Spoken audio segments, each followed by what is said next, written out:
Hi there, troops. My name is Jeff Evely. I'm the Ops Sgt-Maj with Veterans for Freedom. I'm back with you now. I have James Formosa. He's our Ottawa correspondent, recently released 5F from the Canadian military due to his exercise of his bodily autonomy. And he has relocated to Ottawa and is fully dedicated to walking the beat around there as newly crowned muckraker. But anyway, he also has a master's in philosophy. And the last time we had him on the show here, we talked a little bit about logical fallacies and how they can be very useful tools out there in the ideological battle space. I would say more than useful. They're basically kryptonite to any of the sophists who are just kind of emoting at you without really saying anything. So we thought this would be some good TTPs for the troops out there. A lot of people really are not familiar with some basic concepts of logic. So even if you heard this before, just kind of stick around, and there's a good chance you'll probably pick something up at least. So with that, I think I'll hand it over to James. James, no need for the introduction, but tell us a little bit about what brought you here today. Thanks, Jeff. Yeah, so like you mentioned in the previous show, we touched a little bit of a base there on logical fallacies, and as the last show implied, the nature of the issues facing a lot of us today is the fact that we are in this very strange, ambiguous soup or miasma, if you will, of fourth generational warfare, psychological operations. There's bad faith actors at almost every corner, and it's difficult to get to the root of matters, or the truth of the matter for that matter.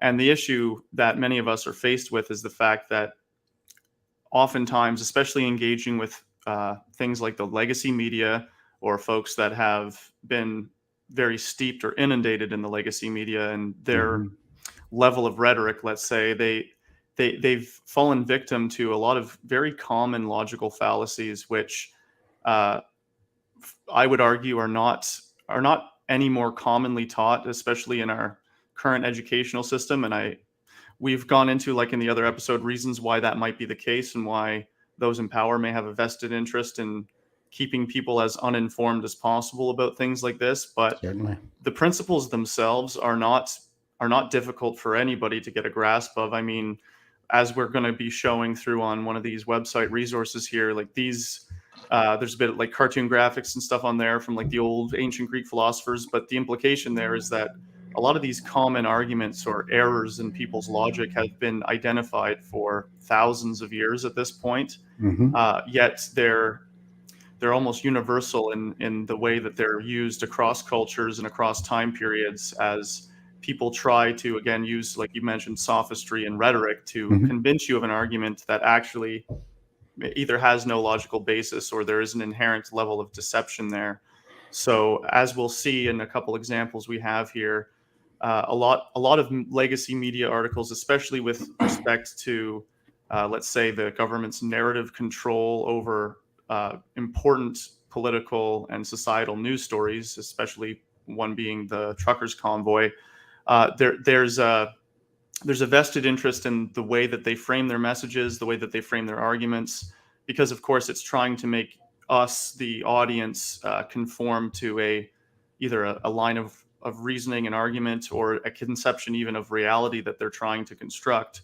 And as we go through some of these examples and then talk about the specific fallacies themselves, it'll probably inspire us as we discuss this. More examples will come readily to mind and into the minds of our viewers as we're going through this. It's kind of like what I was telling folks and telling my troops when I was teaching them about Yuri Bezmenov.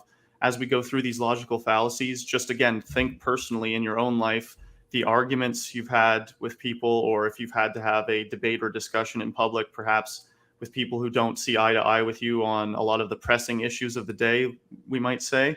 A lot of these examples we're about to go through will come up, and I've kept in the back of my mind here some examples that just I experienced personally, and I guess you could say I'm continuing to experience as I'm reaching the final stages of my grievance process to grieve the decision which led to my untimely retirement from the Canadian Armed Forces at 30.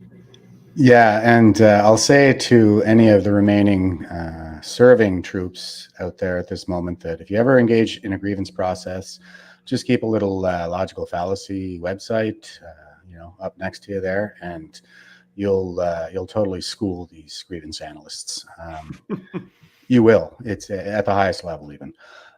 So yeah, sophistry, or the rise thereof, is something that the Weinsteins were talking about on their Dark Horse podcast there recently. There are a couple of professors. They're what do you call it?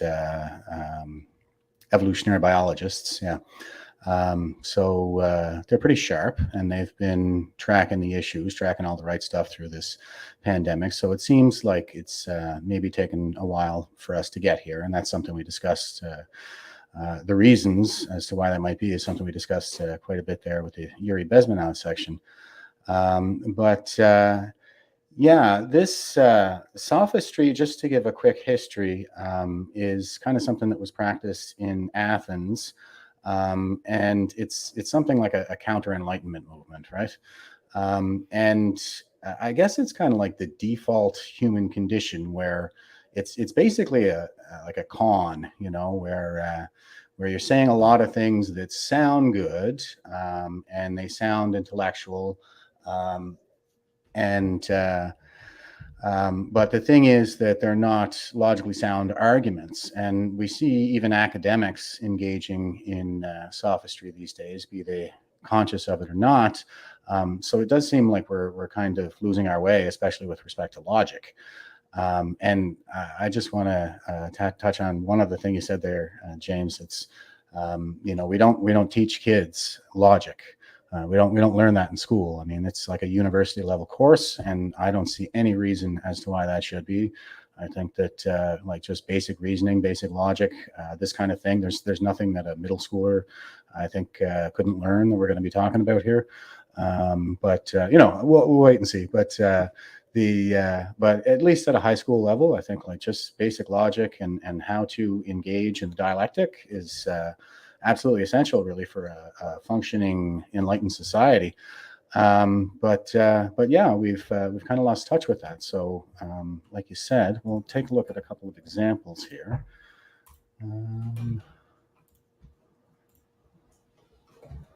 And oh, wait a second.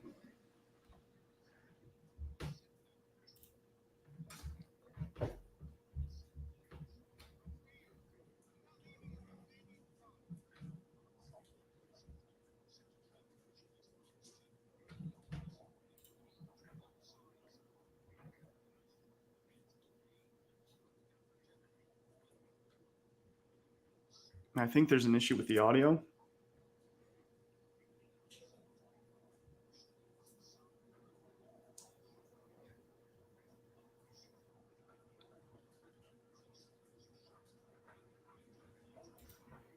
I think it might only be playing through your headphones. Oh, crap. I do that like every damn time too. So I am bad at StreamYard.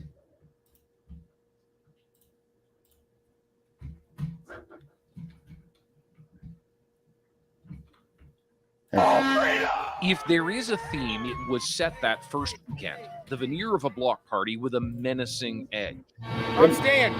I'm not leaving until the mandates are gone. There were Nazi flags, 3%er white nationalist ones too, the imprison and hang Trudeau signs, and the organizers' written demands. They, along with the Governor General, form a new government.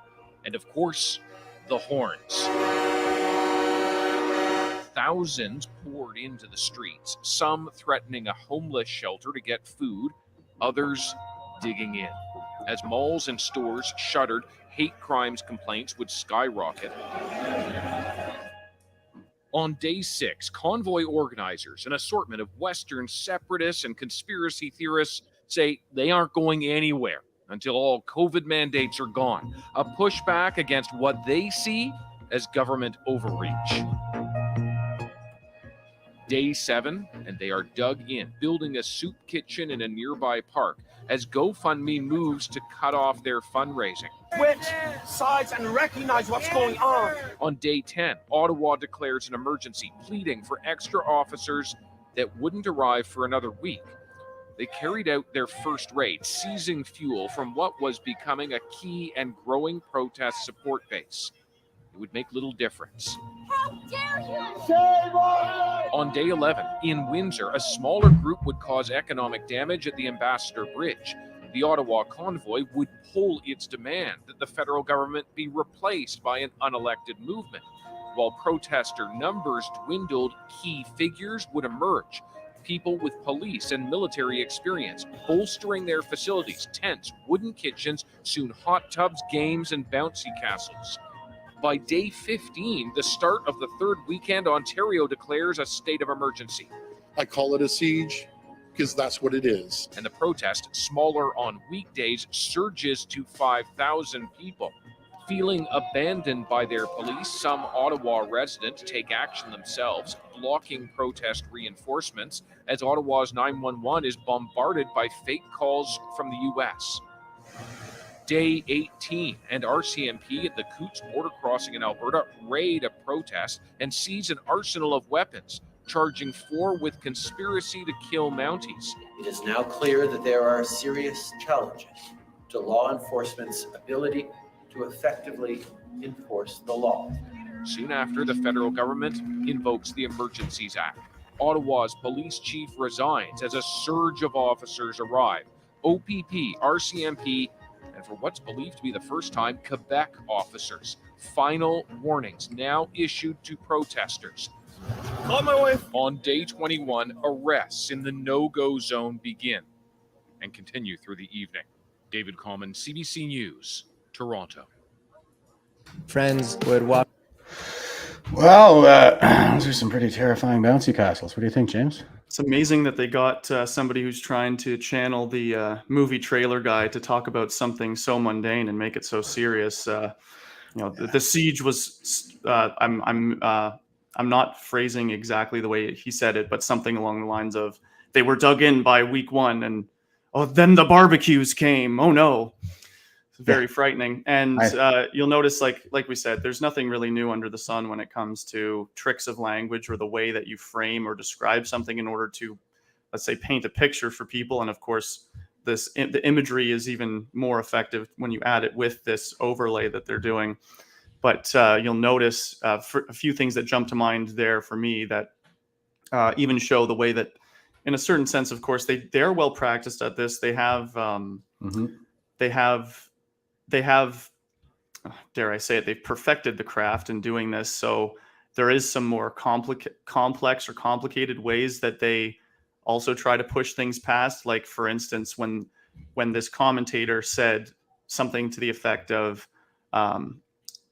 hate crime claims mounted. Yeah. In other words, like what really the implication there, or what the sophist in this case is trying to get you, the audience, to believe is that the logical conclusion to that is a lot of hate crimes were being committed, which is why there were rising hate crime complaints. Whereas the only logical inference we can actually make from that claim is that there were a lot of people submitting claims about hate crimes, but it has no demonstrative power as to whether those claims, for instance, were legitimate. And another one would, at the beginning of that, when they're saying that there was some kind of an attack or something on a homeless shelter, I've heard nothing but contradictory or contrary information to those kinds of allegations, whereas the actual problems they were facing, to the best of my knowledge, at a lot of these homeless shelters is that they were getting overloaded with donations and supplies and food, and they kind of didn't know what to do with all the extra influx of generosity that was coming from local residents and people from, well, all over as they were joining in to help out the convoy. I think that was probably Antifa kind of false flagging the convoy, trying to smear it as being hostile toward the homeless for some reason. I've never seen such nonsense in Canada in my entire life. But I think we're talking about a few different sort of broad principles here. First of all, the thing that always kind of raises a red flag to me is the appeal to emotion. So you can see that like just in the presentation. There's the music, the tone, like you said, he's like invoking the movie preview guy or something to really make it all kind of resonate in an emotional way. And when I start to feel that, I kind of go, okay, well, what's he really saying? What is he saying that I can verify? So that's kind of what I look for in terms of like the data points. I know it's really hard to tell what's true out there on the internet. You kind of have to pull like 6 sources together at this point. But yeah, I mean, I'm looking at what is he saying that I can confirm, and does it meet a threshold of evidence that is sufficient for the claim to be believed? And I think that it was Christopher Hitchens that said that which can be asserted without evidence can be dismissed without evidence. So I think that's a pretty good razor from a pretty modern guy. I use it all the time. It's not enough to say that the like Pfizer says that it's safe and effective. Obviously, you got to be able to verify through empirical evidence, and there should be sufficient empirical evidence to support that claim. Is that about right? Right. And like the issue with this clip we just looked at, for instance, is there was a lot of claims, and there's a lot of I guess the more mundane ones which are more easily overlooked. Like if we had to give it like a tally, pros and cons of true claims or just easily verifiable claims, there were a lot of like factual datum points in there, like the timeline of things happening on this day or after this many days, such and such a thing.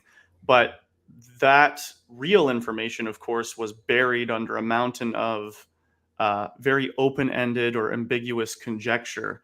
And like you said, again, with the presentation style, like having very bold claims that are really pithy and resonating sound bites, but then they don't have any, like you say, corroboration, or like because of the seriousness of the claim, it would require quite a bit of backing. For instance, the one that immediately jumps out, of course, is that really short clip they used to like put a highlight on a point where they showed Doug Ford saying, I call this a siege because that's what it is. Which is also like an example of circular reasoning, where it's like, it is this thing that I said it is because I said it was. Yeah, and that's exactly. my reason. My reason is because I said so.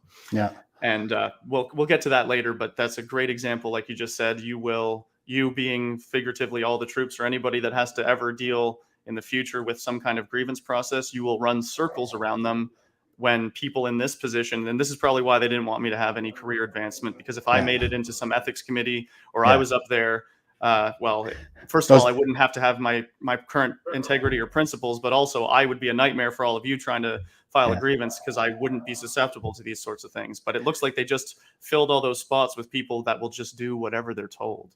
Yeah. It really is the case that lowest rank loses. They just decide ahead of time, that who's already lost, and then they tell them they're wrong about everything. And then you just kind of go through and pick through it, and it's pretty malicious, I think. I mean, it's just that, and I point this out in multiple grievances that I've been through. I'm just like, it's hard to believe that all of the mistakes are favoring the chain of command, and none of them favor me, and that it's just a coincidence, and I'll use reasoning, like when we're talking about like a trend. I'll say 1 is an incident, 2 is a coincident, 3 is a pattern, 4 is a trend.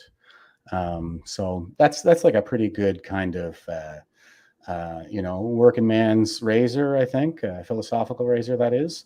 And those are the kinds of things that you run up against in everyday life, like and the example of Doug Ford that you just used there. He's saying that it's a siege because he says it's a siege, and like you pointed out, that's circular reasoning, and I think we have that here somewhere.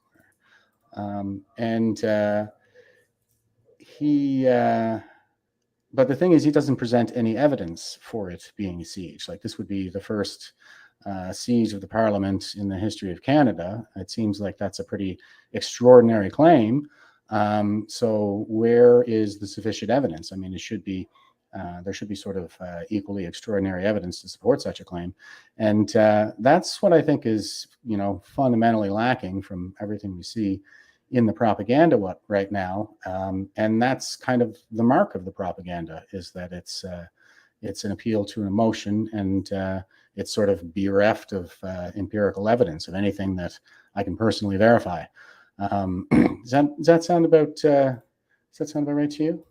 Right, and that's another great point you added on top of there. Like you said, that which is asserted without evidence can be dismissed without evidence, and Yeah. the other side of that coin, we might say, is claims that are extraordinary themselves demand an extraordinary level of evidence to back them up in order for them to carry water for anybody else. That's right. And you'll notice, yes, the abject failure of the propaganda arm, let's say at the moment right now, is the fact that they've made a plethora of very extraordinary or extreme claims, often in direct contradiction with the evidence, or what I might call objective reality, if I could be so bold. And this trend is ongoing, and it sort of betrays the level of, I would argue, overconfidence and actual hubris that's at work in these systems. And again, linking back to our previous show there, it's kind of showing, or bearing the fruit, if you will, of how effective a lot of the groundwork laying has been over the last few decades, because those bad faith actors, let's say, that are carrying out sophistry and supporting propaganda in this way, they act with this supreme sense of self-confidence, and knowing that you and I, even if we know that they're full of it, there's nothing you can do about it, or nothing you're going to be able to do to argue against this, what I've called in the past sometimes the Death Star argument, because it's no moon, it's a space station. It's a big monolithic thing that seems very impossible to attack from any particular point. But once you know what all the logical fallacies are, then you'll find the thermal exhaust port. Pardon my incredible analogies. But I think you hit on a good one there, this idea that because somebody holds a certain position, that necessarily validates the claim that they're making. That's the appeal to authority, and we see a lot of that in the form of credentialism these days.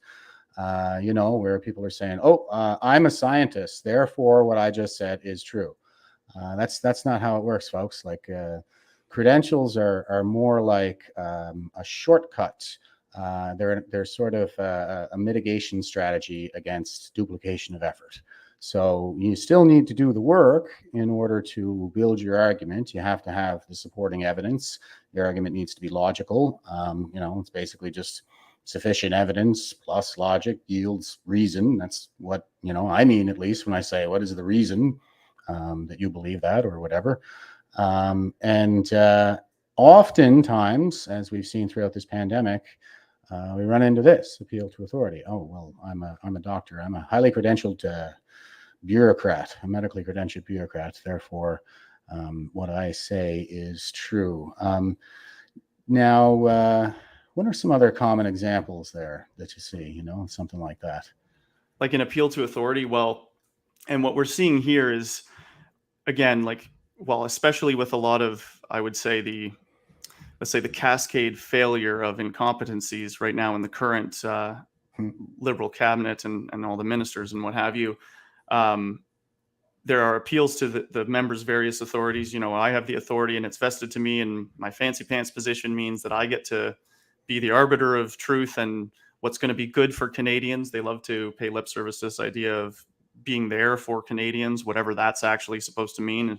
Kind of remains a little fuzzy, I think, even to them. Just another emotional plea, I think. Right. And it's very easy to kind of dismantle this sort of thing when you put that lens, let's say, or put the magnifying glass up to scrutinize these people that are touted as authority figures. Because one of the things, like you mentioned, the whole thing with scientists is that, it's the play that it's doing on us as the public is it's appealing to our, again, in a social cultural way, we have this ingrained sort of built-in trust in the STEM fields and hard sciences, if you will. And because for a long time, like leading out of the Enlightenment period, they were or have striven to be institutions with integrity, with, we might say, you know, noble and righteous pursuits, at least if we can be so optimistic and idealistic about what the purpose of these disciplines are.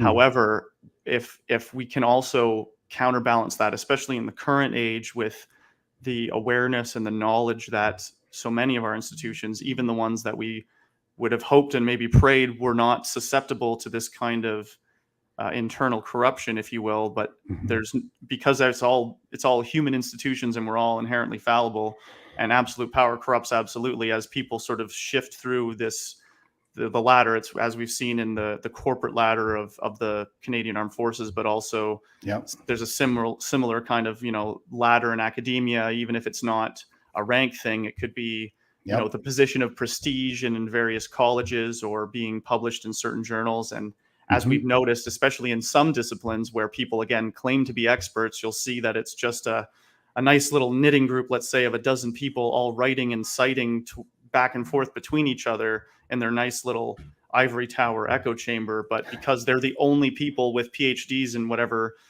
pick your niche social justice or woke subject, they are the reigning supreme ruler and overlords of the wisdom that must be passed on to us. Yeah, and they even just invent titles for themselves. And then it's like, bam, I am right because I just made this thing up. And that's what we call me now, because everybody does what I tell them. So I just wanted to maybe throw to a comment for a second. And I like this one, although that's not how you spell my name, but everybody does that, so no worries. But it's my pleasure, guys. I'm having a lot of fun doing this, and it beats the hell out of just,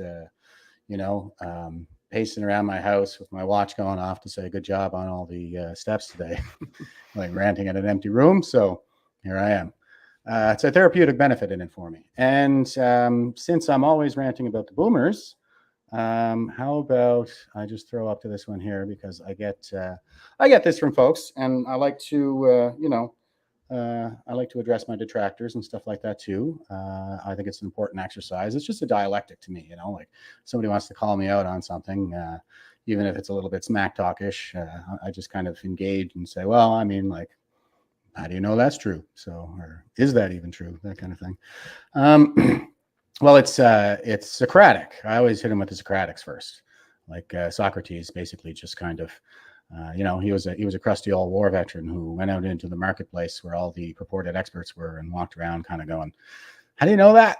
And what he realized throughout that little social experiment was that most people are basically full of it. And that maps well with my 20 years of experience in the military. So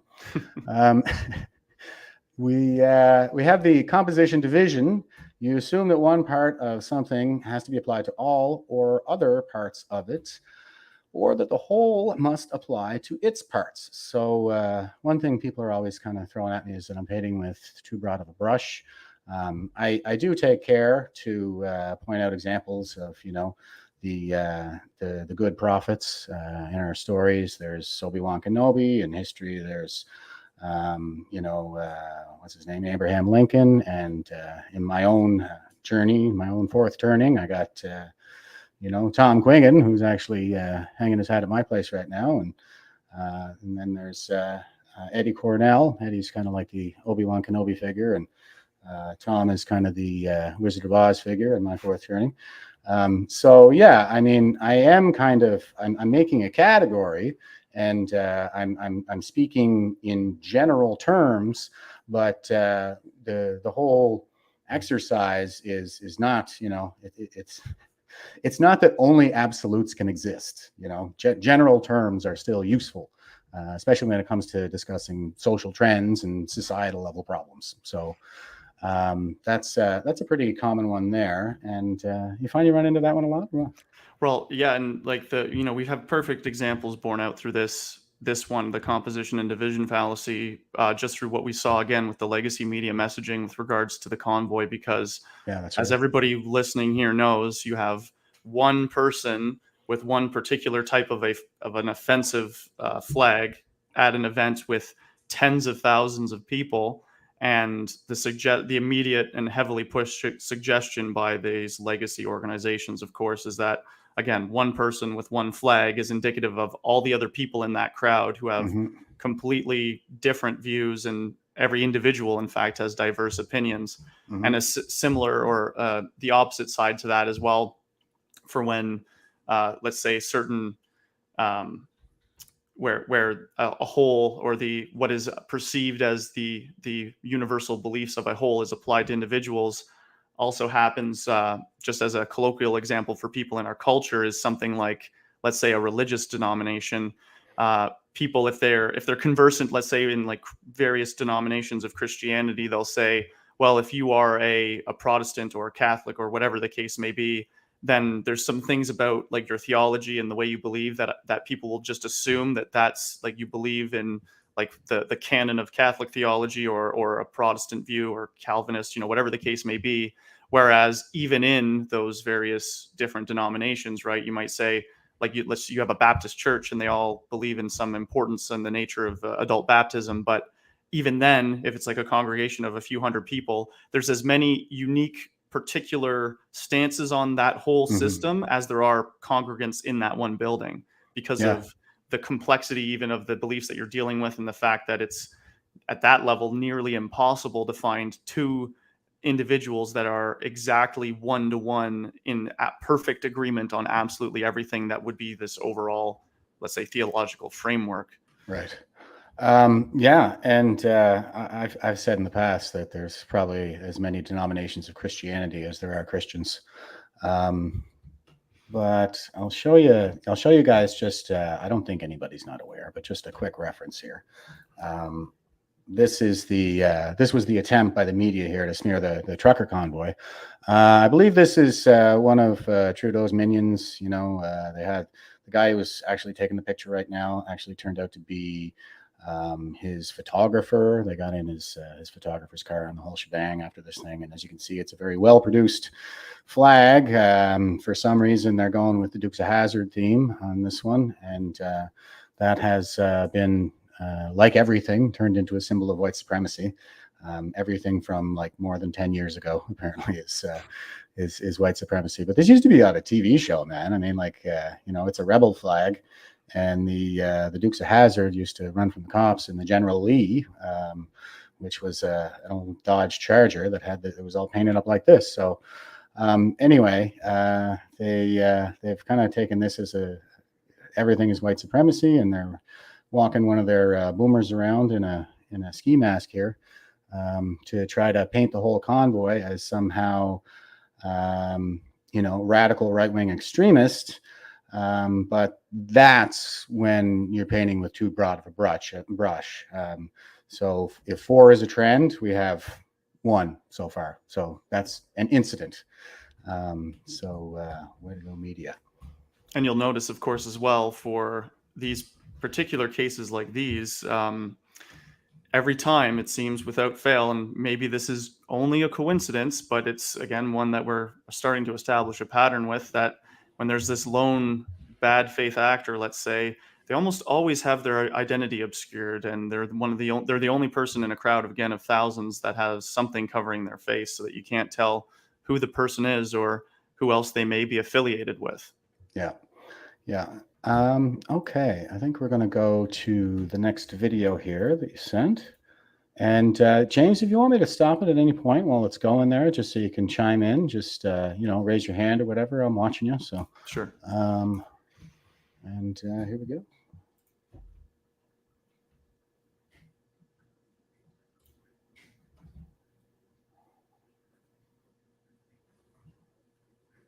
Oh,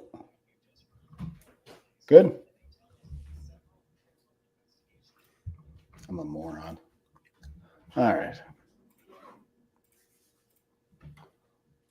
Stupid box check. I got to go into the settings and figure out how to get rid of that thing.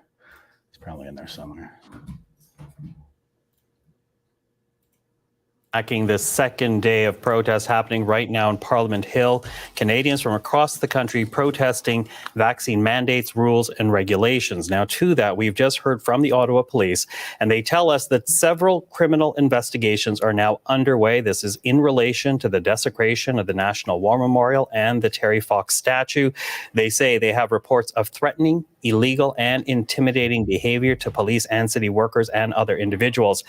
They say illegal behavior will not be tolerated and will be fully investigated. They are also asking people in Ottawa who have concerns or can report an incident to do so in person. They say they cannot rely on social media to move forward with any investigation. Well, as we track what is happening in the nation's capital today, we're also now reaching out to Timothy Caulfield. He's the Canada Research Chair in Health Law and Policy and professor with the Faculty of Law and School of Public Health at the University of Alberta. So, Tim, thank you for joining us today. Always good to speak with you. Thanks for having me on. Listen, I want to get your take here on what we've witnessed so far. What began as a trucker protest against cross-border vaccine mandates morphing into something much larger. What do you see happening here?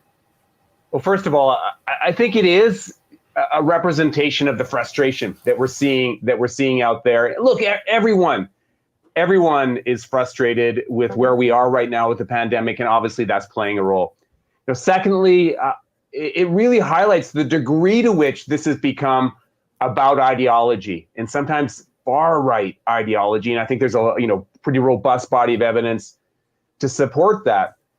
The other thing I think we're seeing right now, people exploiting those two elements. So exploiting the frustration that, we all understandably have, Pause there. and the ideology in order to push.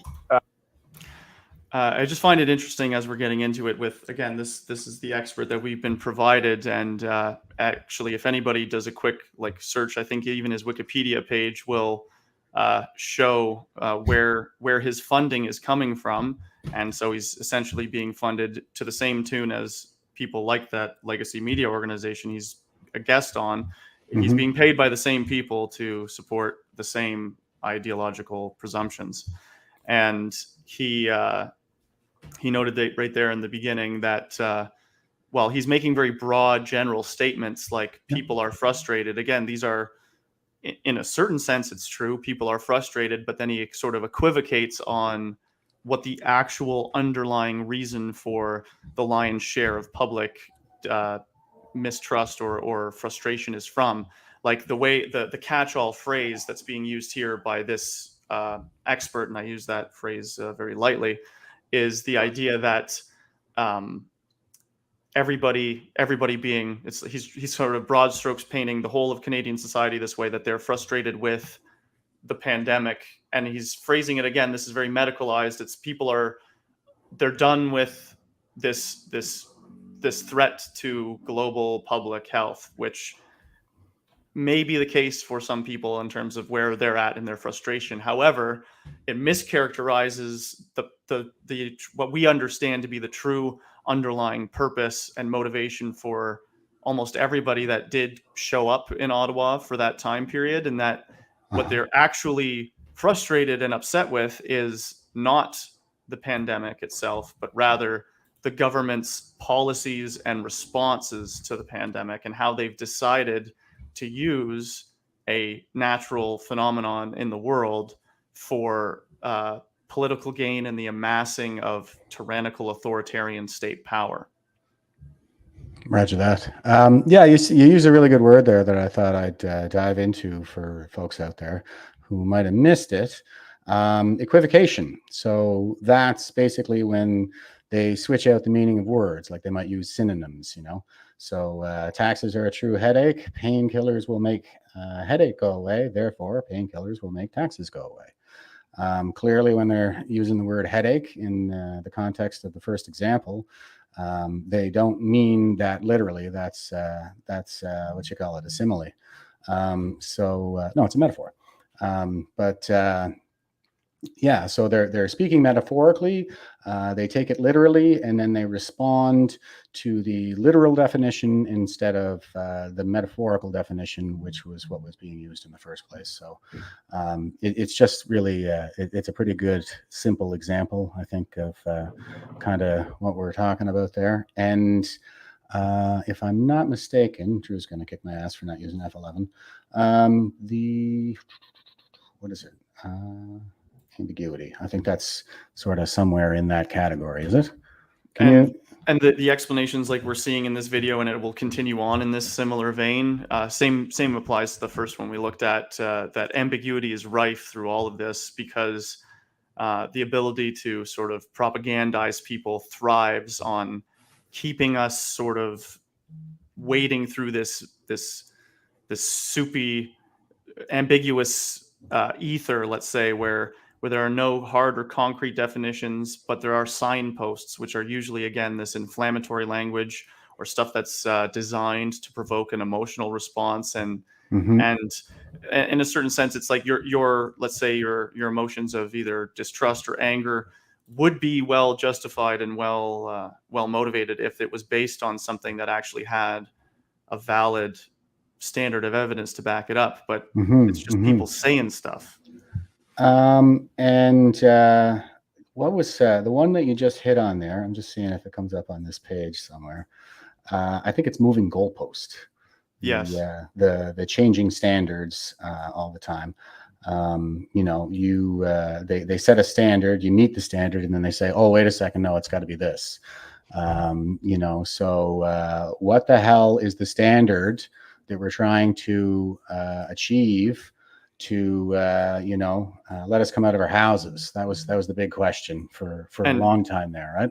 And forces members, especially going through the grievance process, like I just did, and there are still other members that have since reached out to me that are still in the forces, but are sort of being forced to circle the drain of their careers as they're about to be 5F released for similar reasons to myself. Yep. And you'll notice that, well, the personal example I can always draw upon, of course, is what was required by members like myself to submit accommodation requests. And it's possible, and see, this is what it sounds like when you're actually trying to act with a certain level of integrity and honesty, because I can't make this claim with certainty that it's by design that the process was so poorly rolled out, or there was a lot of shifting goalposts as I was going through my accommodation process.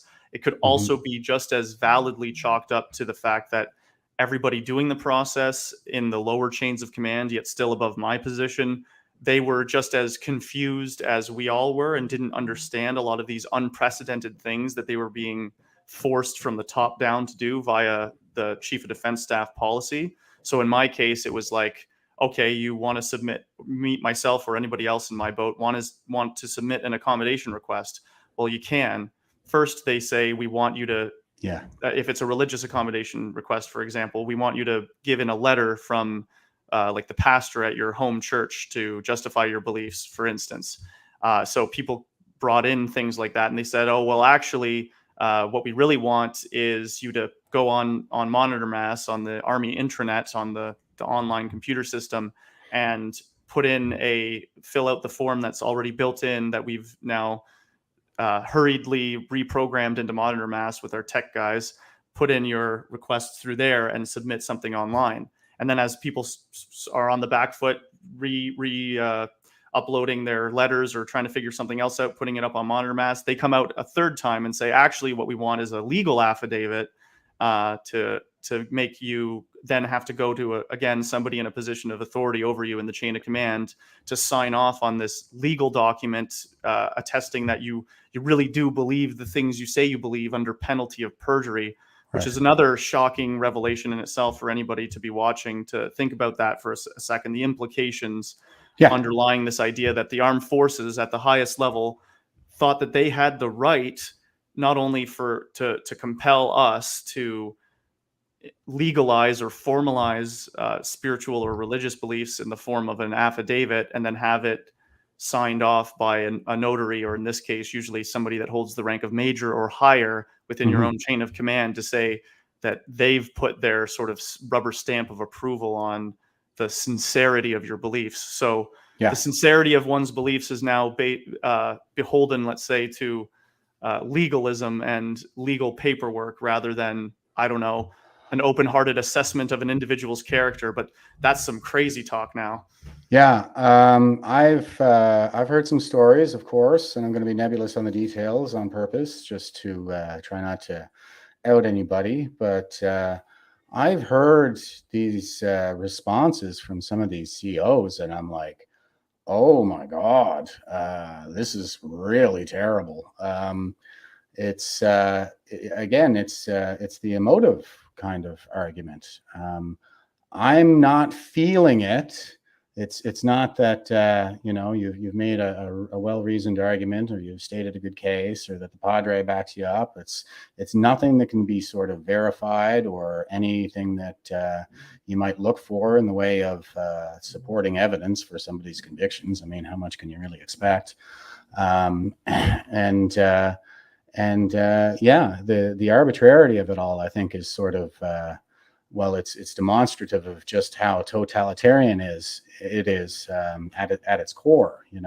It's like I think I was looking for a word there. Yeah, hermeneutics. If you know anything about hermeneutics,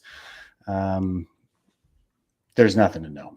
It's just like, I can't explain it to you because you're not an expert like me, right? You'd have to have my credentials and understand what I understand in order to be able to grasp this concept. And I always say, well, if you're not able to explain it, then you haven't understood it well enough yourself. But I digress. Let's go back to the video and see where we're at. Oh, before we go on, I'm going to throw out a couple of common logical fallacies. We got a troll over here on YouTube. So here's this guy. I guess James is a doctor. Actually, I'm only a master. I decided once I got a master's in philosophy, and I can say I'm a master of philosophy. That sounds way cooler than a doctor anyway, Jeffrey. Yeah. I tend to agree. And again, that's the argument from authority. You don't have to be a doctor to be right about anything. And by the way, folks, in case you're unaware, doctors are basically just like plumbers with Asperger's syndrome. They have really strong memories, but when you start probing into things, you're kind of like, okay, you don't really, you're not really that smart. You're just kind of really good at memorizing and writing tests and stuff. So let's see. That's the okay. So we did the argument from authority, but this is what you see in the trolls sometimes, just for some various topical examples.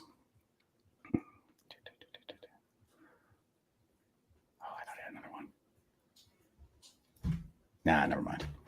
All right. It's just a bunch of smack talk. So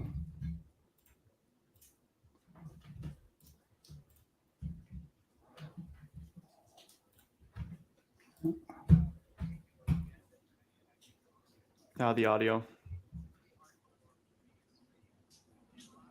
It's just coming through the headphones again.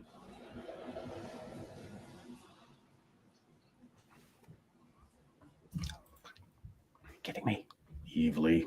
Jesus. It's okay. Like, I honestly, it's kind of a pain listening to that guy speak anyway, and it's good to have it sort of broken up by some breaks. Oh yeah, it is pretty painful. You almost have to give kind of like a Trudeau warning. This guy's so. For me, because this is an area that I study, it highlights, unfortunately, the power of misinformation, because so much, of what we hear coming from these protesters from, a scientific perspective just isn't true. And that, I find that incredibly frustrating. Okay, let's break that up. And I'll begin with what you say here. People exploiting the situation. What people are you referring to? In what way are they exploiting this moment? Well, you're seeing it really kind of across a continuum. You're seeing legitimate members of political parties here in Canada, and I understand that they're, I'm just going to say that's a great dodge. That's a great example of sophistry right there. He asked for a good data point, like give us an example, give us a name. Okay, that's about as well. It exists along this wishy-washy cloud of a continuum of people that may or may not exist, but I can't give you any names. But let me keep on keeping on. Yeah, and I don't know what's this guy's handle. He's got some credential coming with that, but there's no way to verify like anything that he's saying. How do you confirm that this is true? Well, it's because he works at a university, so he's therefore trustworthy, right? Yeah, exactly. Absolutely. And I'm pretty sure he clearly lives in one of the big cities. It's a big university, which is, what is he, Ottawa U or something like Alberta? that? Was he Alberta? Okay. Yeah, it's well, it gets. It really grates me even more, I think, when it's one of the professors in Ottawa, like talking to one of their old buddies from some frat school or something, and he works at the CBC now, and they're all kind of right there in that one bubble of an ivory tower. So, but let's see what else he's got to say. Brought a breadth of perspectives on this from our own political leaders, and that's good. We should have open debates about when we should use mandates and what does the science say about mandates. So you are seeing certain sectors of our own political establishment using this moment for as a political opportunity, and I get that. I don't necessarily think it's great, but I understand it. But at the same time, we've heard about pretty extreme elements too at these protests, not just in Ottawa, but across Canada, right? And people using this sort of moment to put forward their far right ideological perspectives. And I worry that that's going to gain momentum. Okay, and to that, we have seen swastikas, upside down Canadian flags, known white supremacists involved in the organization of what's happening right now. But, there are also, and I would probably argue here that the most people who are here don't identify with those radical elements. They say they're actually just there because they're against mandates and restrictions. Is that a voice being heard right now? I think that's a really good point, and that's of course one of my concerns is that the rhetoric emanating from the anti-vax community and from these hardcore elements is having an outsized impact on public discourse. That's one of my great fears, actually. But we should take a beat here and remember that most Canadians, by far, support vaccines. Most recent studies have told us that most individuals also support mandates. And there's been some recent. So right there, the logical fallacy that he's committing is, first of all, it's like I might not be saying that correctly, the appeal to the majority. Oh, the bandwagon fallacy. The bandwagon. So just because even if it may be disputable about whether or not the claim itself is true, but even if we were to take that as a given or for granted that it is true that the majority of people like thing X, Y, Z, that does not by logical necessity therefore imply that thing X, Y, or Z is actually worth liking or supporting. It could just as easily or just as well be an indication that the majority of people are deceived in some fundamental way. Yeah, and whether they are or they are not, it certainly doesn't make those measures legal. So, yeah, I mean, he's basically advocating for mob rule, as far as I can see, and the majority gets to dominate and the minority, and we don't live in that kind of society. So, and the other thing that he did there, what did he do? It was equivocation, I think, because shoot, I lost it. But he had the way that he used a particular word there. Anyway, was not what everybody else meant. I don't know that I see a lot of the thing with right-wing extremism right now doesn't really mean what it used to mean, because to me, alt-right or far-right, anything to this, especially, and again, for people analyzing this on their own, whenever something like this comes up in your personal life, again, you should look at, let's say, the ideological or philosophical and political positioning of whoever that person is that is speaking or making their claims, because again, I think it's not a not going out on a huge limb here to suggest that the political or ideological leanings of this contributor here on this news story is towards the left, let's just say. Even if I don't say where he is on the spectrum, it certainly isn't right-wing. And the issue, of course, that comes with his own, let's say, formulation or description of the elements that he's speaking against is that sort of like how the Overton window, which is like the litmus test or the standard for the reigning political ideology in a nation and where it sort of sits in the spectrum from centrism to left-wing or right-wing ideology.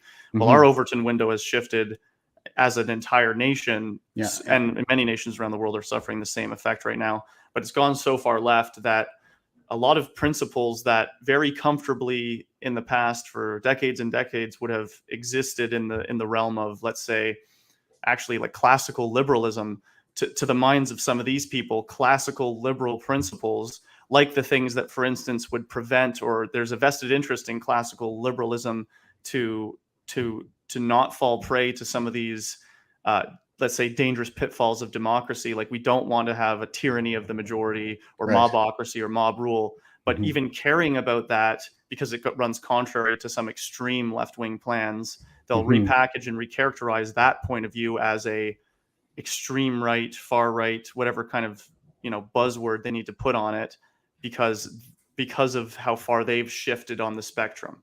Right. Here's a good one. I'm just throwing to a comment here. It says, nothing wrong with being right wing. Let's start there. What do you think there, James? Well, that's exactly part of the problem here. Again, it speaks to the shift of the Overton window, where like the new like, let's say, soft leftism or liberal leftism is like the new center, if we're being conservative actually in our assessment right now. And so because of all of this, again, it's propagandistic in terms of the messaging and the constant extreme and negative framing of an entire, let's say, side of the political spectrum, has gotten to that point where, like, people, for fear of, and again, we're in this weird, again, a super left-wing space of walking on constant eggshells. So people are loath to readily admit to anything or even say that they have a stance that is objectively, let's say, right-wing, because it's not that they don't want to support their beliefs. They're just worried about being mired in this muck of having to justify the fact that they're even in what we might call like a right-wing realm of political thought, because it's, again, by the messaging and by the framing that's been going on for such a long time, this is now just somewhere that we dare not tread on these pathways. Right. And I think just the level of sophistry, I just want to take a minute to talk about that, kind of put things in their proper context here, because the comment that we're addressing is nothing wrong with being right wing. Let's start there. So the level of equivocation is staggering. I'll say that, first of all, because we have to say things like classical liberal. That was something that happened back in the 60s. It basically kind of, I think it more or less inverted the paradigm, because what we refer to as liberal right now is actually a progressive, which is a social democrat that's left-wing, and a right-winger would be a liberal democrat, as in a classical liberal, right? So that's like Friedrich Hayek, Constitution of Liberty. That's a right-winger right there, Nobel Prize winning economist, who advocates for basically free market principles. So that's what a right-winger is, and it's been so toxified and stigmatized to this point that if you even so much as say it in front of the average Canadian, they'll get a kind of visceral response to it, like the right-winger is the new heretic, it seems, in this I guess what is it? It's a postmodernist theocracy. So we'll throw back to the video here before I ran for too long. Research that has shown that even pretty extreme mandates, right? So I think we also need to recognize that. I think I'm a little worried about false balance, giving sort of too much weight to this kind of protest. There's a very interesting study that came out just last week. My colleague Frank Graves, one of the individuals who coordinated this from Ecos Research, found that there is almost a perfect correlation between believing misinformation, sort of embracing misinformation, and being against these public health measures. And I get it. It's a very chaotic information environment out there. I mean, this one is as clear as day as there ever was one, because this common fallacy that a lot of people, again, colloquially, people know this one, even though they might not have heard it phrased exactly this way, but correlation does not necessarily imply causation. Roger that. And even in this case, the lack of causation, let's say, even if they are trying to draw correlation, is meant to, again, tell you a different message than just what they're saying by those words on the surface level. They're, or yes, in this case, like a false cause, saying that it's because of these people with all their bad ideas. Well, ideas, first of all, that they frame as inherently bad or morally objectionable, that therefore logically and necessarily leads them to all these other beliefs that we have told you, the public, are bad beliefs that you also shouldn't have. And they're bad beliefs because we said so. Remember, always keep that in mind. It's bad because we told you. Yeah. What are the reasons for your beliefs? That's what I'm always waiting to hear from these guys, the sophists. But like you said, it's just a kind of, everything is baseless. I find, there's no there or there. You start probing into it and you start asking questions like, okay, well, how do you know that? And what you'll find is it's kind of all smoke and mirrors. It's you got to be really mindful, folks, of the emotions right now. That's I know they're running pretty high, and there's plenty of good reason for that. But we've just been bombarded with some pretty extreme propaganda for a prolonged period of time. I'm sure it's having some lasting psychological effects on pretty large swaths of the population. So. If we can just kind of disengage with that and, pay attention to what people are really saying and how much of it is evidence-based, can be verified, is logical, then that's kind of how you peel back the layers of this onion. But I'll go back to the video for a second with sound.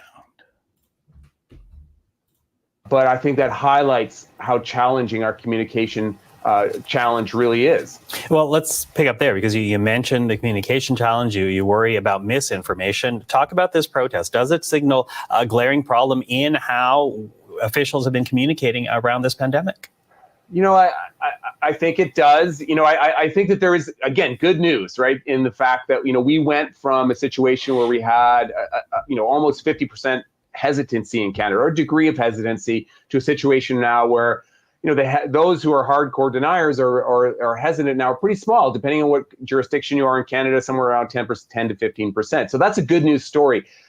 But, I still think we need to learn from the pandemic how we talked about mandates. Were we too dogmatic early days? Did we not do enough to explain the scientific uncertainty and bring Canadians on for that sort of scientific ride, so to speak, and let them know that there is a degree of uncertainty and that our response is always going to be shifting? And that was that uncertainty kind of weaponized by the extreme elements that we're seeing in this convoy? I want to pick up a bit on when you're talking about false equivalencies, because when you look at the number of Canadians fully vaccinated right now, 82.3%, ages 5 and up fully vaccinated. And from what we're hearing from truckers, 90% are fully vaccinated right now. So that goes a bit to what you were saying earlier. But, as you look back as what may have been imperfect and how that might be improved on in future, let's talk about the now. What is a responsible path forward? Anybody catch what the false equivalence was there? No? Okay. Forward at this point. At the very least, this weekend shows there is a sizable minority that are tired and angry about how this country has handled the pandemic. So what needs to be done, and by whom, to address a path forward? Yeah, look, I don't think we should let these protests derail a rational discussion about the value of mandates, about other public health measures. As we hopefully segue out of the worst parts of the pandemic, we are going to have these conversations, right? And I do think we need to understand and listen to those who are frustrated, and engage them in a meaningful way. But I don't think we should let these extreme elements that are sort of twisting the science and misrepresenting where we are have an outsized role in how Canadians talk about this really challenging topic. Timothy Caulfield, thank you for this. Appreciate the opportunity. Okay, that's enough torture for one day, folks. What do you think, James? Oh, where do we begin with a guy like that? Well, I mean, we've already had a pretty good analysis thus far, and as you can see, again, the issue, if I can give them any kind of credit in terms of what do we call it, their sophistication. In this case, they have become rather sophisticated in their ability to, again, stay in that realm of ambiguity.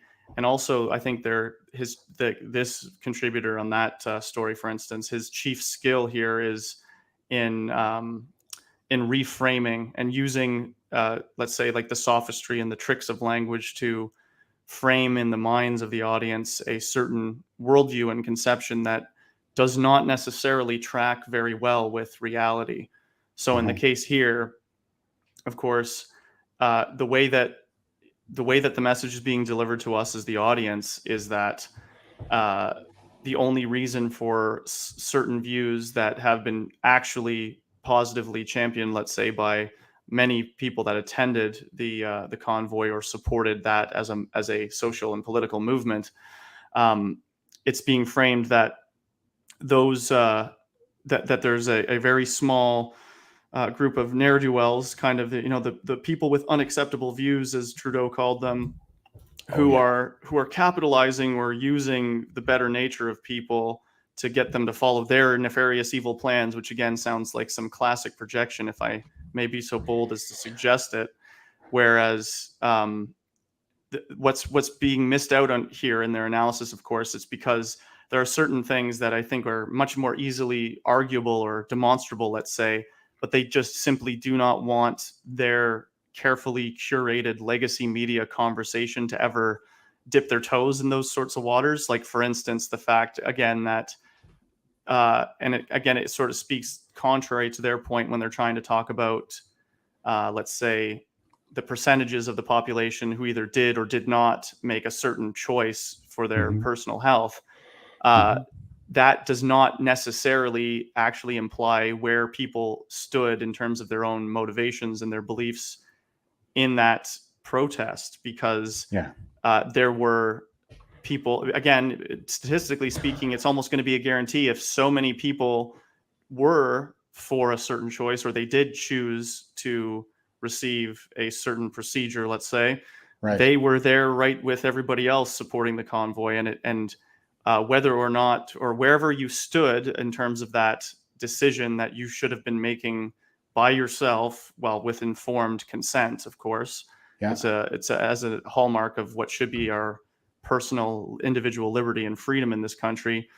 That does not mean that you cannot be in support of a peaceful protest against what you perceive and what you can demonstrate as an overreach on the hand of the government. But of course, the way that they've wanted to frame it, especially in this example, is that just by a bunch of people, let's say, either consenting or appearing to consent to something, they're taking that as indication that means everybody's on board for all the other stuff, the policy implications, and the ways that things were forced or mandated from a top-down sort of perspective. Yeah, and with what we're seeing, with some of the court cases out there that are bearing fruit, everything's going back to PMO right now. Everybody's just kind of shrugging their shoulders, just saying, "Well, we're just doing what we're told." And I was like, "Yep." A lot of us saw that right from the start, guys. Here, it's all right. That just moved on me, but somebody threw that in there. James made it to Nova Scotia, so woohoo. And I'll be seeing those guys tomorrow. I'm going to be hitting the road and marching with them because they're on my island. So I'll be damned if I'm not marching with them. Yeah, folks. So the ad hominem is a really important one because it's probably the most common especially when it comes to small-minded, sniveling weasels that are not men. And what they do is, if you're somebody that they disagree with, and they just call you a name. And what the progressive, I'll say progressive because they're not liberal, what the progressives have been doing for a number of years now is essentially anybody they disagree with, they just call them a racist, right? So it's a basket of deplorables argument that goes all the way back to Hillary Clinton. I think that's when it really started ratcheting up in terms of the otherization of their political adversaries. And so we're kind of following that Clinton playbook here with the progressives in the Great White North at the moment. And you'll hear them say it, anti-vaxxer. What does that mean? What is an anti-vaxxer? What makes them an anti-vaxxer? Is it because of, the current product that's out there? Maybe they don't consider that to be necessarily what it's being called. Maybe they think that's something like a marketing term. So does that make them somebody who, wouldn't take everything the military ever told them to right up until that point? No. So how can you say that they're anti-vax? So it's just a lot of name calling. That's all it is. Ad hominem. Okay, so you called me a name, but you didn't address my argument. That's a logical fallacy. And something that's along, I guess you'd say it's like a similar flavor of this, and it's kind of like, it's a version of ad hominem, I guess you'd say. It's kind of a weird play on, it's made up Latin, but they say it's like argumentum ad Hitlerum. And that's this constant, again, speaking to the Overton window, where anything that doesn't agree with me is automatically the farthest right boogeyman figure that I can use to say, you're just like this archetypal figure of evil from our history. So then obviously we can just dismiss you out of hand because we're making you out to be like a modern day supervillain. So this is very common, like it was rife throughout that last video where, again, because of their framing and because of the way they've decided to attempt to sort of broad strokes put everybody under a certain banner, let's say with this particular instance, they're saying that, well, first of all, that means that whatever these people say, these people being supporters of the convoy, for instance, they can be dismissed out of hand because of how awful and bad their underlying beliefs are that we haven't really gotten into any detail to explain to you, but just trust us, take our word on this, that they're just really awful folks. And because, again, the weird, I guess, deeper takeaway from that is what they're trying, the belief that they're trying to impress upon you as the viewing public is one that says, well, the only way I could ever be pro, let's just say even pro peaceful protest and pro convoy or something to that effect, the only way I can support it is if I'm as awful as these boogeyman examples they've tried to throw up to me. Well, I don't want to be like that, so I better not support this thing that maybe my gut is telling me I should at least look into, and then that's what cuts people off from even doing some of that initial research on their own to come to their own conclusions on something so important as this. Right. And this is kind of what I get accused of, is the faulty generalization when I talk about social trends. And it's like I said, like a trend is 4 or more. And we've got more than enough of that in terms of fourth turnings when it comes to Strauss-Howe generational theory. And, they formulated the theory back in 1990, and now their predictions are coming true. So I think this is probably the best thing that we have to go on right now. But the faulty generalization is that's when they take, like James is saying, they take like one member of the group, like the guy, the boomer with the ski mask who's carrying around the Dukes of Hazzard flag, and they say that applies to the whole group. Or that there are a couple of people who got on board with Oprah Winfrey and all that anti-vaccine stuff. Who was the guest that she had on? Jenny McCarthy. Yeah, they. So I mean, that's those are some some pretty elite liberal women there. So I'm going to say they're left leaning. So that's really a leftist thing too. The anti-vaxxer thing. I don't really think that's much of a right winger thing personally. I mean, that came from Oprah. So but the faulty generalization is that's what they try to do when they try to smear us, right? They say, okay, well, there's this one crackpot out there who believes this thing, therefore everybody who believes this thing is a crackpot, something like that, right? I had to go looking for that one, actually. It wasn't on my nice website there with the good kind of visual aids. I remember that website being better than it actually is, but it's a nice kind of aid to have around when you're responding to a grievance, I can tell you that.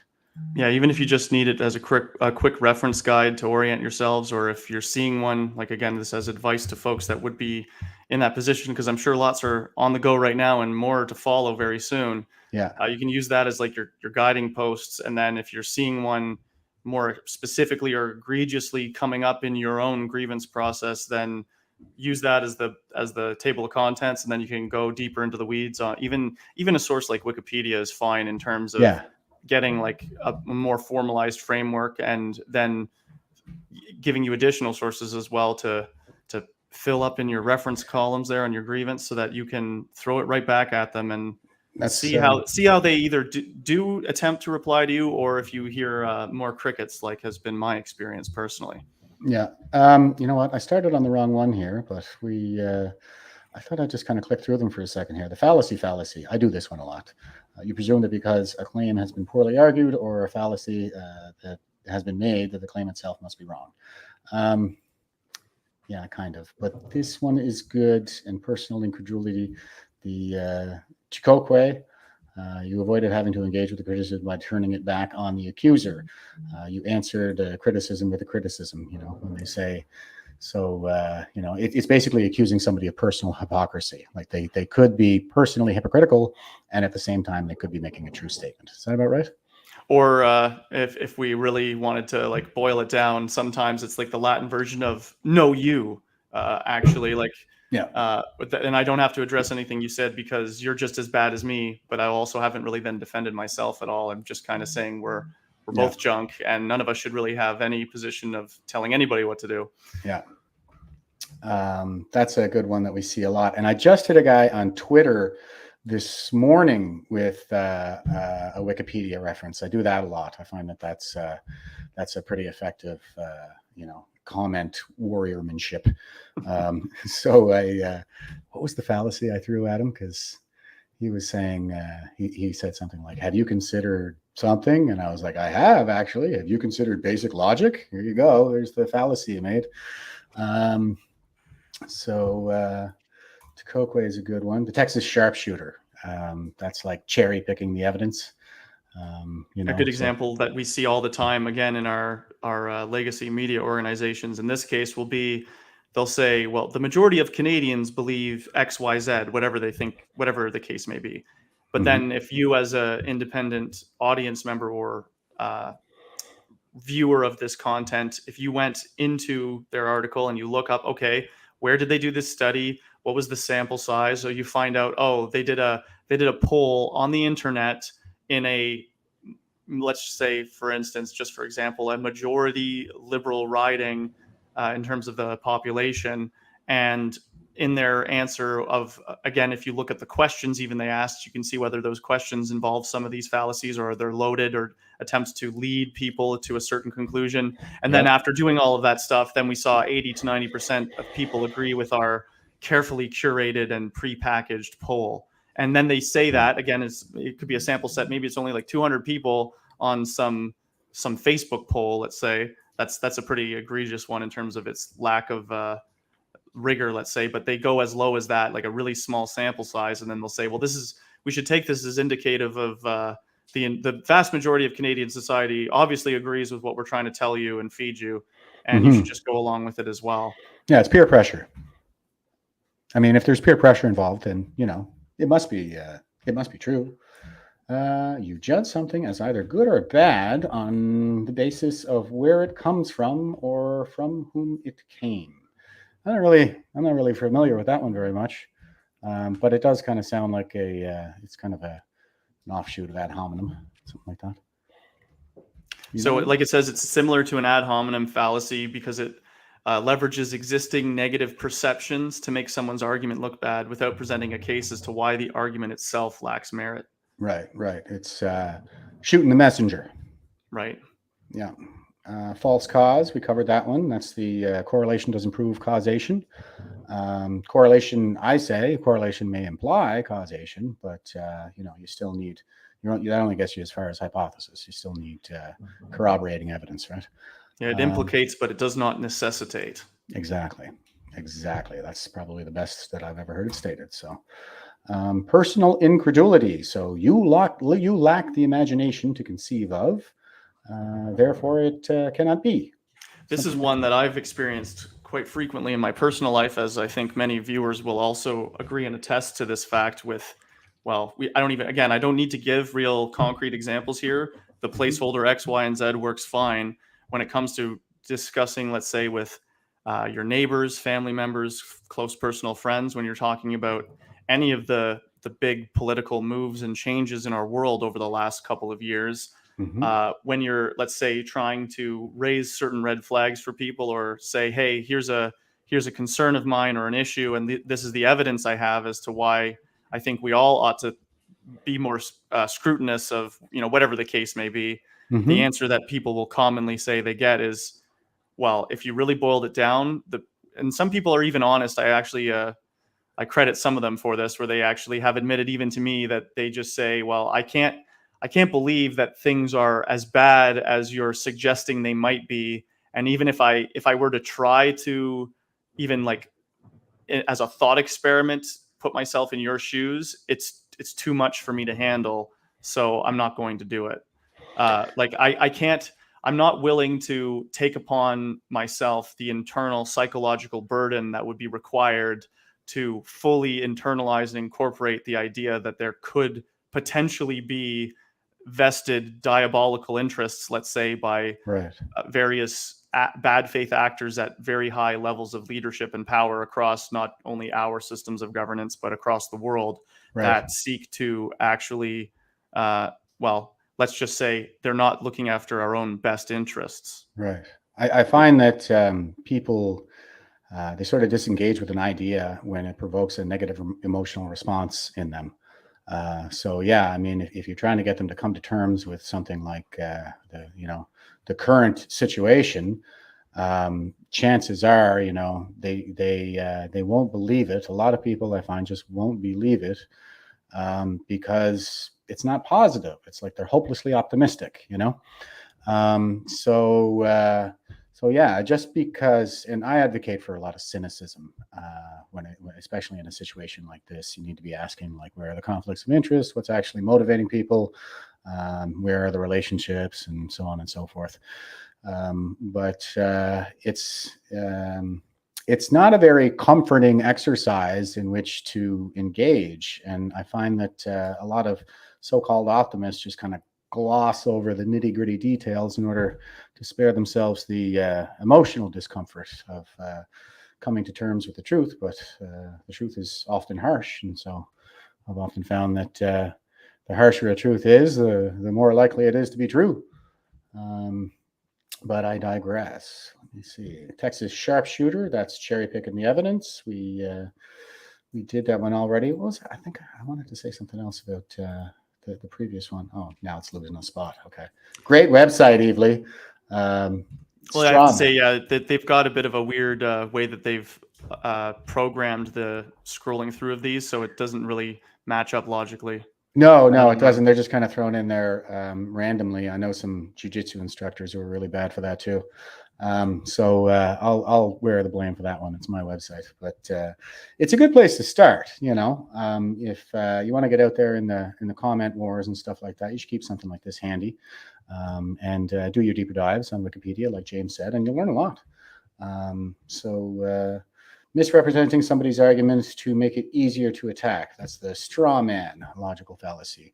That's when a lot of people will kind of respond with all this smarm these days, like, oh, really? Like, you believe such and such? You believe, I don't know, that the vaccines don't work? And it's like, well, no, that's a mischaracterization of my argument that makes it appear as if it's a hell of a lot weaker than it actually is.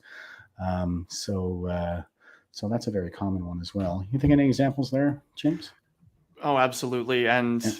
I mean, again, I might as well use my most recent personal example for this because it's rife with so many of these. But one example I would use, for instance, was this idea that, well, for my part, I put in a religious accommodation, and there will be a follow-up videos at some point soon. Actually, I'm looking to link in with some of the folks, for instance, at the Capital City Bikers Church here in Ottawa to bring my own personal testimony. But I gave a non-denominational Christian scriptural backing to my religious beliefs and the beliefs that I personally have on the nature of conscience.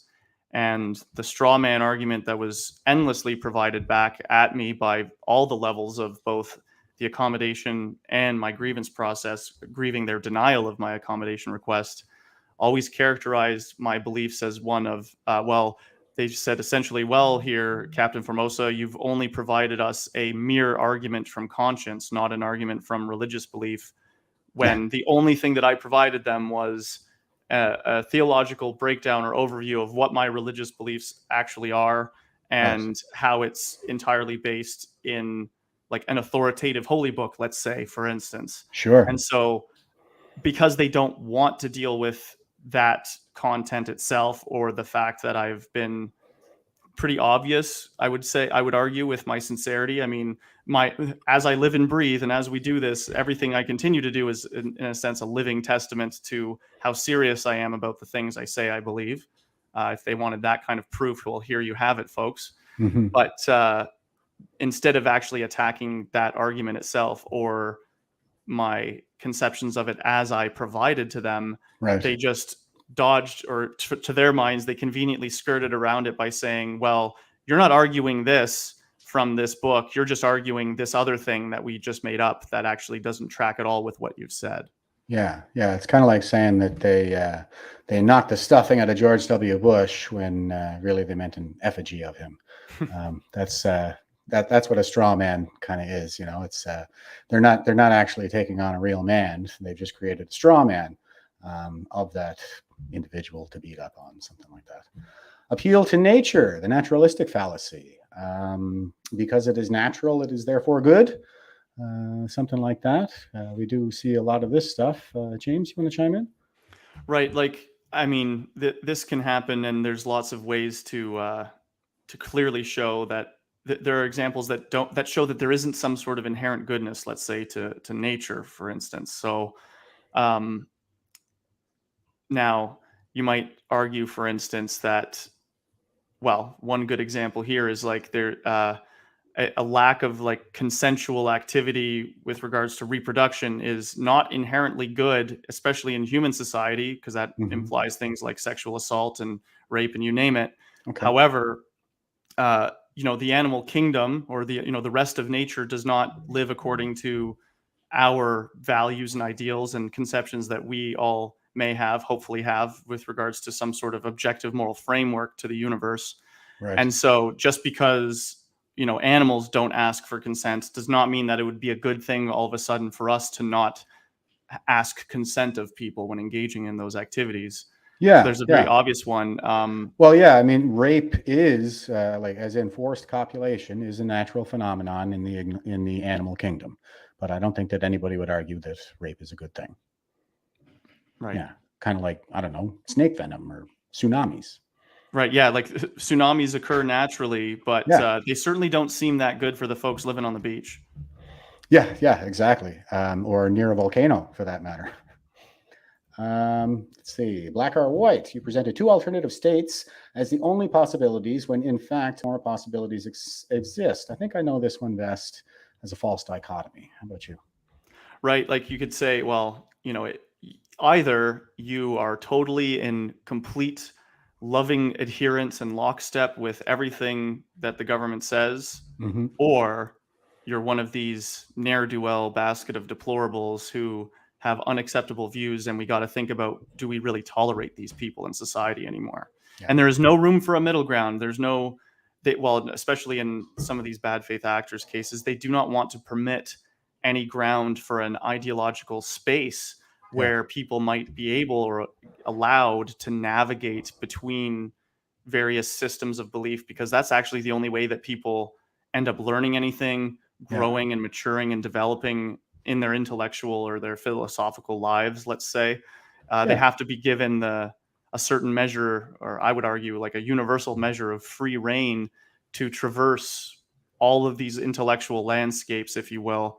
And the implication that I would argue maybe in any case that you can, where there's only two options, or there's no room for a more nuanced appreciation of, especially if you're dealing with an inherently complex situation, something that has a lot of, let's say, like it's got hundreds and hundreds of mitigating or exacerbating factors at play here. Of course, the archetypical example for us today being the convoy, and you try to boil that down into two very tribalistic, almost caricatures of tribal camps, and that doesn't allow for any nuance between the two groups, let's say, if they want to orient them as such. And then you can't have anything approaching like what we would consider to be like an actual dialogue between opposing views, where there's a thesis and antithesis, and then a synthesis at the end, where you actually take the best of both worlds, if possible, to come to a more fully fleshed out solution that actually addresses the largest amount of concerns for the largest amount of people in a truly egalitarian sense. Yeah, in a truly logical or even grown-up sense too. I think what we're going for here is I like that you use the word nuance. Yeah. So real life, there are infinite shades of gray. So it's not the case that everything is either black or white. There are all frequencies of shade in between, all wavelengths of shade in between. So what we find, especially like when we're engaged in philosophy and the dialectic and stuff like that, is kind of the areas that we disagree on are probably not as broad as we realize. And once we dive into those gray areas, into the nuance and the minutia, then that's when we really start to find a lot of common ground. So anyway, don't let them shut you down with some black or white nonsense about false dichotomies. Ambiguity, we covered that one already. What were we calling that before? That was a particular fallacy that we ran into somewhere else. It was a subcategory of this, but equivocation. Yep, there you go. Equivocation. So when they take one meaning for a word and then replace it with its synonym, and then come back at you with their counter argument thusly. Folks, just keep in mind, Inigo Montoya, that word, I don't think it means what you think it means. Yes, exactly. That is exactly it. Begging the question, you presented a circular argument in which the conclusion was included in the premise. So that's also kind of a loaded question too. That would be in there as well, where there's a presupposition kind of baked into the question. Do you want to give us a little explanation of that one? I don't know if I'm explaining it very well. This comes to like another example. Actually, an easier way to frame it for folks is, again, through dealing with, as you mentioned, the poor souls in the grievance analyst position right now, who are probably busy with their hair on fire. Oh my God. The problem being that, for my case, for instance, there was a perfect example from the initial authority grievance analysis where I provided to them an explanation where I said, first of all, this is the policy that you have, the policy in question being that for the decision of accommodations, it could either be kicked up to the L3 command position. So that, in my case, on the Western region would be Colonel Rutland for all of Western Canadian Forces bases. Or, as with all the other regions in Canada, even in their op orders, which I also provided back to Ottawa to show them highlighted in the specific section, they kicked down the authority to decide on these accommodation requests to the unit COs. So for everybody listening, then you have like a lieutenant colonel in charge of a regiment who has a more closer direct relationship with those troops, being able to be the ultimate decision maker on whether or not an accommodation is approved. Whereas out west, all of those approvals had to get filtered up much higher to the division commander, Colonel Rutland. And in other words, it allowed them to keep it all in-house, where one person was able to make a decision. And in my argument, I said, well, that's not against policy, because the policy, as I referenced, does clearly show that he is allowed to be the one to take over that authority for a whole area. But my point and the argument I was actually making to the grievance advisor was this idea that this shows not only his decision to take up that authority for himself, but then the subsequent statistical data, which is as near to 0%, if not 0%, in terms of the approval for his whole region, shows a level of, let's say, individual capriciousness or callousness towards truly treating all of us on a case-by-case basis. So what I'm doing there, my argument that I'm actually arguing is, yes, I know you have this policy, but through its own inaction and the way that it's actually been borne out and executed, it leads me to believe that the policy has systemic, inherent, built-in problems, because it allows for decisions to be subject to the subjective whims of people without any other sort of oversight. So that was my argument. Yet the response I got from the grievance analyst was something to the effect of, well, you say that we don't have so this is also a bit of a straw man, I guess, because it wasn't really characterizing my argument properly. But the way they justified themselves was to say, you're saying that that the policy, that we don't have a way of looking at people fairly as a case-by-case basis, but we have a policy that does this, and because the policy exists, therefore everything's good. In other words, they justified what they were doing by saying, well, we have a policy which exists, therefore the policy is good. And like, just because the policy is there and y'all wrote it doesn't mean that it's actually fair, unbiased, not fraught with ideological manipulations, let's say, or giving sophistry, essentially, because that was my real criticism. And of course, zero directed explicit response has ever been provided to any of the real arguments I've given back to NDHQ in Ottawa. Yeah, and we have a comment here from Scotian Lady. It sounds to me like she's advocating for the Socratic approach, which is something I advocate for as well. Asking questions to reveal the fallacies on their own, in their own answers, may help engage more people who are horribly duped. And when you're doing this, it's kind of like I said, like Socrates kind of basically went out into the marketplace where all the purported experts were, and went out to them, started asking questions, right? How do you know that? And it's like I said, most people are kind of full of it. That's what he discovered. And from that, we basically got the Enlightenment. People need good reasons if their beliefs are to be accepted as true. Or, if their claims, I guess I should say, their arguments are to be accepted as true. Yeah, and the big question is always, how do you know that? And I think when you're dealing with people in your regular life, because that seems to be what we're talking about here, you can even kind of plead with them a little bit and say, help me to understand. And, what is that piece of information that really made it click for you? Can you explain it to me? Because I'm just not understanding. You can play dumb with them, if it's somebody you care about.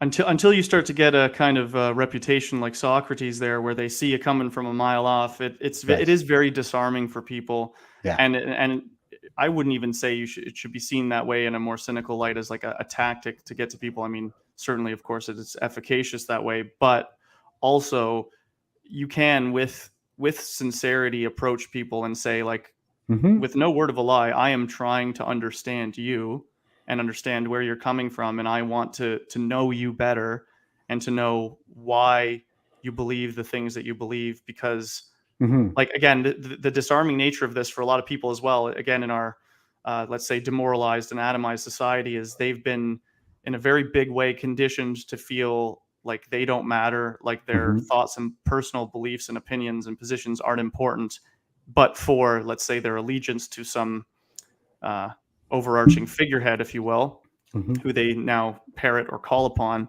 But nevertheless, when they're approached by people in their personal lives, so this is you talking to your friends or your family or your close neighbors, if they will want to share with you, because maybe even in their own mind they might think that they're finally reaching you, and just by forcing them to actually talk out their own beliefs, you might be doing something that they've never had to do alone in their own personal thought life. They may have never gone down a lot of the rabbit holes that you eventually lead them on, just by virtue of, if you want to say, it's like the little kids who just keep asking why. Just keep asking them why. Why do they believe that? Well, they believe that because of this other thing.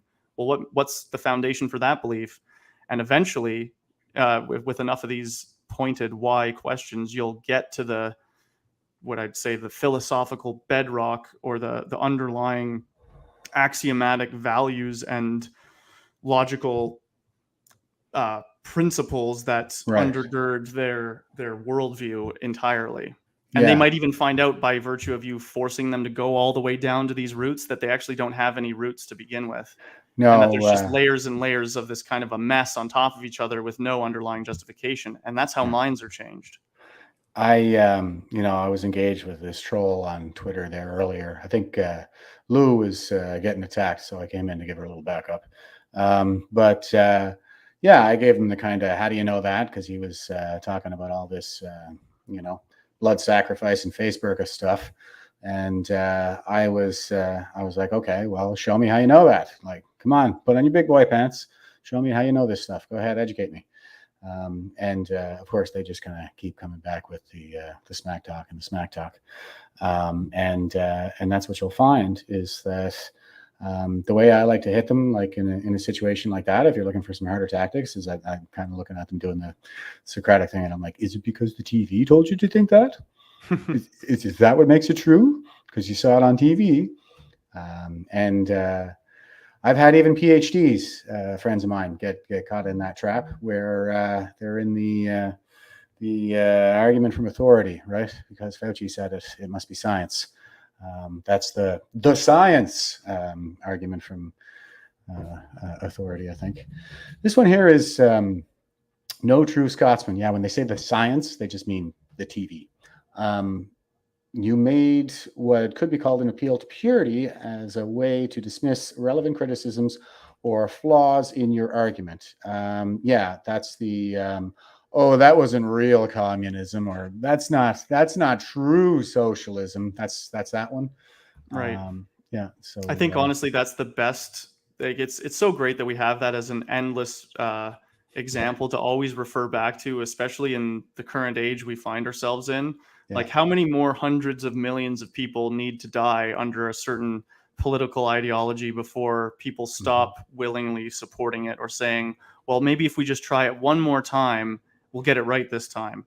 And as Jordan Peterson famously mentioned in the last couple of years, he was talking about this and saying how it speaks to the underlying hubris in people, where when they say something like this, like, oh, well, that didn't work out because true communism has never really been tried out in the world yet. The real claim that they're making is that, well, if I got to be the wonderful communist dictator and I was allowed to faithfully follow the principles of Marxism and bestow this wisdom to my people, everything would just go swimmingly, and there wouldn't be that Stalinist-esque person waiting in the wings right behind you to stab you in the back or shoot you and take your place as soon as you had masked any real power or influence somewhere.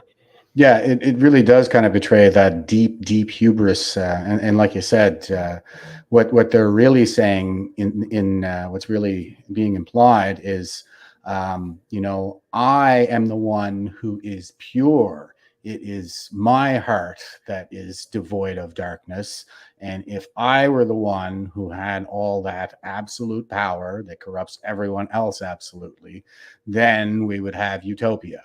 I think it's on the level of like megalomania, really. But yeah, I'll digress. We all know a few of those people.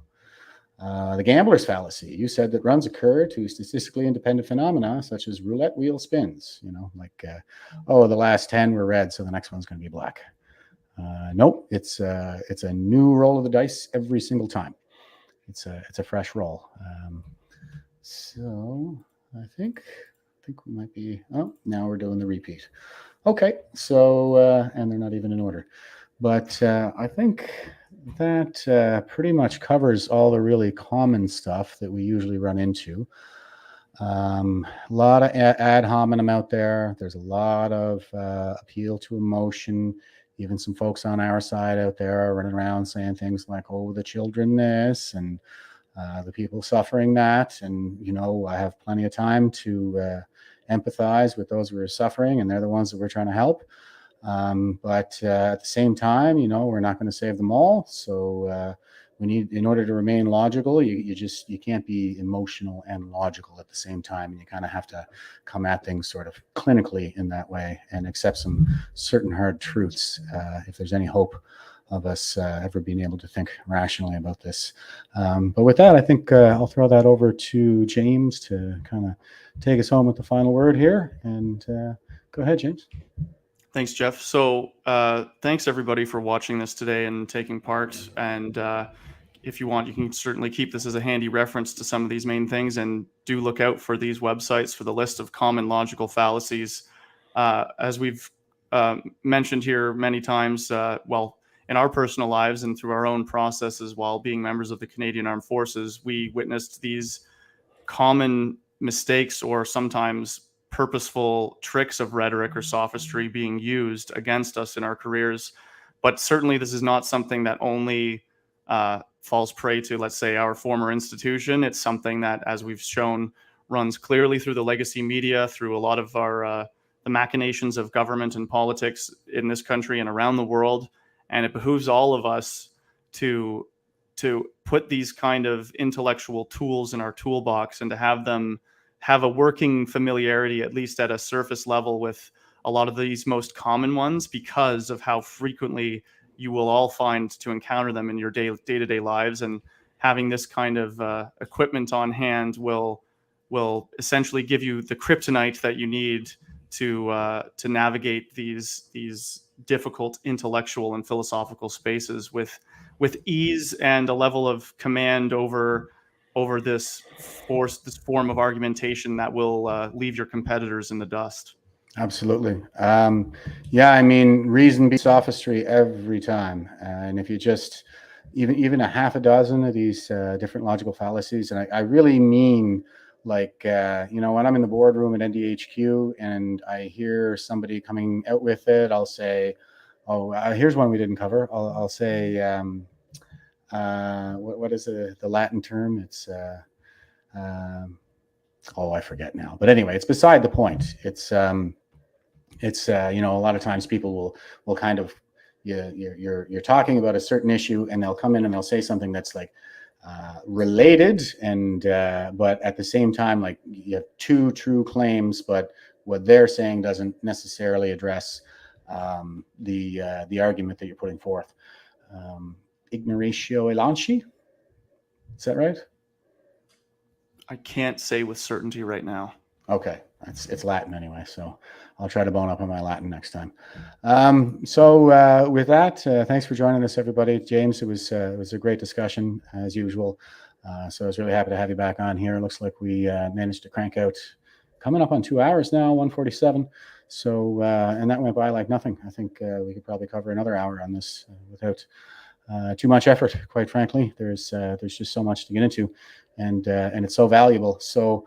Yeah, like I said, when you're, or started to say, when you're engaging with people like this, it is really handy to be able to come back and say, that is the ignoratio elenchi logical fallacy. It's very disarming, and they will stop and they will actually take an interest as well, because people, they're just not used to hearing that. It kind of piques their interest at the same time. And then you get a dialectic, you get a chance to talk. It really is disarming stuff. I'll say, try to memorize your homework assignment for tonight, troops, is to memorize 3 logical fallacies, and I want to see what they are tomorrow. So with that, I'll say stay frosty and stay safe out there. And one more time, thanks, James. Have a good day, brother. Thanks, Jeff.